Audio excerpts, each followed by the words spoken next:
Welcome back to our channel. Ngayon pag-uusapan natin ang isang makabuluhang development sa defense partnership ng Pilipinas, this time, with a familiar but increasingly important ally, South Korea. Mula sa pagbebenta ng mga FA-50 fighter jets, naval vessels, at military equipment, mukhang posibleng level up na ang relasyon natin, papunta sa mas malalim na defense cooperation, joint patrols, at baka pati visiting forces agreement o VFA. But why now? At ano ang implications nito sa West Philippine Sea at sa seguridad ng buong rehiyon? Tara, himayin natin. Pero bago tayo magsimula, tandaan natin na ang matatag na Pilipinas ay hindi lang nabubuo sa lakas militar, kundi sa maayos na pamahalaan, paglaban sa korupsyon, pagtanggi sa political fanaticism, at paglaban sa maling impormasyon. Una, tingnan muna natin ang kasalukuyang ugnayan ng Pilipinas at South Korea pagdating sa defense. Alam naman nating lahat na ang FA-50PH light fighter jets natin ay galing sa Korea Aerospace Industries. At recently lang, pumirma na ang Pilipinas ng panibagong kontrata para sa 12 additional FA-50s worth 40 billion pesos, palatandaan ng tiwala at patuloy na partnership. Bukod dito, may mga naval assets din tayong galing Korea. At sa mga joint exercises like Balikatan at kaagapay ng mga kaalyado, parte na rin ng South Korea sa mga coordinated efforts ng mga bansang may interes sa regional stability. Pero ayon sa isang Korean expert at dating naval officer na si Professor Kyeon-sik Moon, this might be just the beginning. Sabi ni Professor Moon, kung lalala ang cursive actions ng China sa South China Sea, lalo na kung maapektuhan ang maritime trade routes ng South Korea, posibleng mapasama na sila sa joint maritime patrols kasama ang Pilipinas, US, Japan, at Australia. Ibig sabihin, hindi lang dahil kaibigan natin ang South Korea, kundi dahil directly affected na rin sila kapag hindi na secure ang shipping lane sa South China Sea. Remember, malaking bahagi ng global trade dumadaan sa area na yan. Kaya kung tawagin man ng US o ng regional allies, South Korea may have no choice but to join future patrols para sa sarili nilang seguridad at ekonomiya. Ito ang pinaka-interesting, posibleng magkaroon ng VFA ang Pilipinas at South Korea.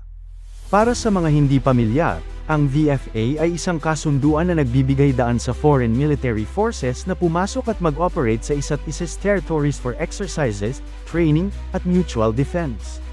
May ganyan na tayo with the United States, Australia, Japan, at New Zealand. At ayon kay Professor Moon, napaka-beneficial nito sa both sides. Sa Pilipinas, mas marami tayong mae-experience na joint amphibious training, anti-terror drills, at maritime interdiction. For Korea, ang VFA ay magpapatatag sa kanilang global security strategy, at pwede ring magbukas ng local MRO hubs sa Pilipinas, para sa Southeast Asian exports nila. Isipin nyo, hindi na lang sila arms seller, kundi magiging full-fledged strategic defense partner. At kung tutuusin, may historical foundation din ang defense partnership ng Pilipinas at South Korea. Noong Korean War noong 1950s, nagpadala ang Pilipinas ng halos 7,500 na sundalo bilang bahagi ng Philippine Expeditionary Forces to Korea o PEFTOK. Iyan ay isa sa unang pagkakataon na lumahok tayo sa isang international military conflict under the United Nations flag. Mula noon, hindi na nawala ang military-to-military ties. Sa mga nakaraang dekada, lumalim ang defense industry cooperation natin, mula naval shipbuilding hanggang mga spare parts at logistics support. Ngayon nga, may ongoing talks din tungkol sa advanced weapon systems at radar technology na galing Korea na posibleng maging bahagi ng future acquisitions natin under Horizon 3 ng AFP Modernization Program. At hindi lang ito tungkol sa military assets. Kung magkaroon tayo ng VFA, pwede rin itong maging daan para sa Humanitarian Assistance and Disaster Response, HADR, cooperation. Alam naman nating parehong disaster-prone ang Pilipinas at Korea. Kung may VFA, magiging mas mabilis ang deployment ng relief personnel at equipment kung sakaling may national emergency o kalamidad. Isa pa sa mga hindi masyadong napapansin pero importanteng aspeto ng ganitong partnership ay ang economic and industrial benefits. Kung magkakaroon ng VFA at mas maraming joint military activities sa Pilipinas, posibleng magtayo ang South Korea ng mga defense-related facilities tulad ng maintenance centers, training schools, o logistics hubs dito mismo sa bansa. Ibig sabihin, bukod sa security cooperation, makikinabang din ang local economy, lalo na sa mga rehiyon kung saan ilalagay ang mga facilities.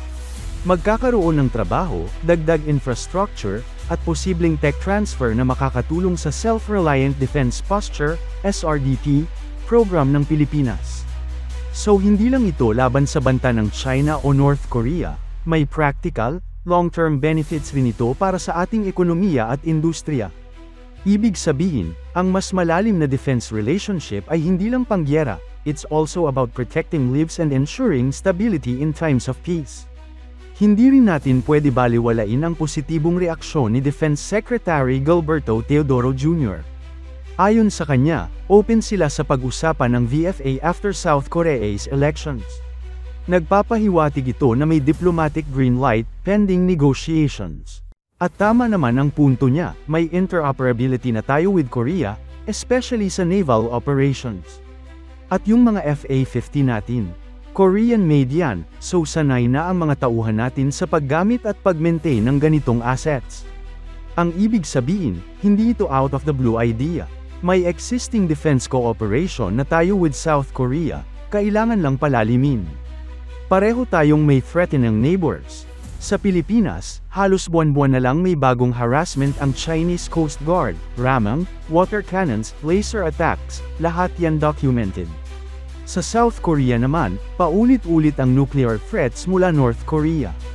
At hindi natin dapat kalimutan, key ally ng China ang North Korea. Kaya kahit magkaibang geography, magkaugnay ang security concerns natin. At kung ang South Korea ay pipiliin maging mas visible sa South China Sea, hindi ito simpleng gesture. Isa itong strategic message na ready silang tumulong sa mga ally kung kailangan. So, anong ibig sabihin nito para sa Pilipinas? Kung ma-push through ang VFA with South Korea, mas magiging layered at resilient ang defense strategy natin. Hindi lang tayo nakaasa sa US. Meron tayong Japan, Australia, New Zealand, at soon, possibly, South Korea. Dagdag pa rito ang mga arms deals, technology transfers, at training. Makakabuo tayo ng self-reliant and credible defense posture na sinusuportahan ng regional allies. At kung sakali, pwede pa itong magbukas ng pinto sa future defense tech sharing or joint military R&D. Ikaw, sang-ayon ka ba sa panukalang VFA between the Philippines and South Korea? Tingin mo ba dapat nang sumama ang Korea sa joint patrol sa West Philippine Sea? Let us know your thoughts in the comments.